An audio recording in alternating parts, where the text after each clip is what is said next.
ধরা যাক পুরুলিয়া বা কোচবিহারের গ্রামের শ্রমজীবী পরিবারের কোনো মেয়ে ডাক্তার হতে চায়, তাহলে এই নিট ব্যবস্থা কি তার এই স্বপ্নকে অপরাধের চোখে দেখে? আজ এই প্রশ্নটাই বাংলার ছেলেমেয়েদের কাছে বড় হয়ে ঝুলে আছে। বাংলার নিজস্ব ডাক্তারি প্রবেশিকা পরীক্ষা দশকের পর দশক ধরে ছিল।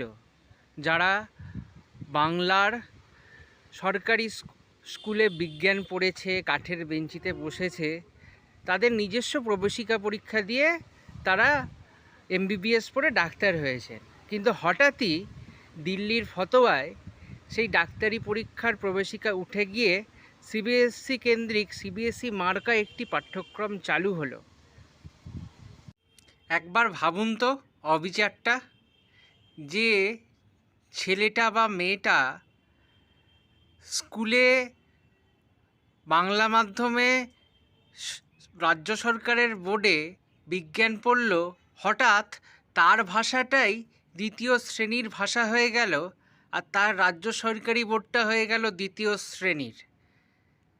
আর এটাই কি মেধা? মানে সল্টলেকের ওই ঝকঝকে কোচিং সেন্টারে ভর্তি হতে পারাইটাই কি মেধা?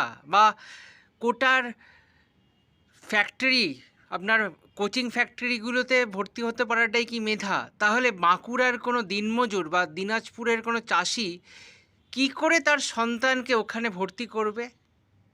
পরিসংখ্যান অনুযায়ী যে স্টুডেন্ট কোচিং সেন্টারে ভর্তি হতে পারে, তার 14 গুণ সম্ভাবনা বেড়ে যায় নিট ক্র্যাক করার ক্ষেত্রে। অর্থাৎ এটা মেধা, এটা কি বুদ্ধির পরীক্ষা, নাকি এটা টাকার জোর এবং বংশানুক্রমিক সামাজিক প্রিভিলেজ?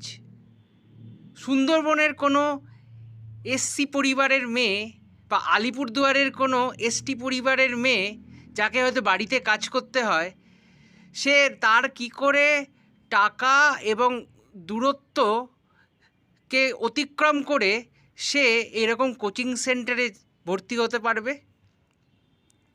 এটা শুধু আমাদের একটা পরীক্ষা না, যে এই গ্রাম এবং মফস্বলকে তার নিজের দেশের মতো করে ভালোবাসে, দেশের মতো করে চেনে, আমাদেরকে তাদেরকেই ডাক্তার করতে হবে, আমাদের সন্তানদের ভবিষ্যৎ ফিরিয়ে আনতে হবে।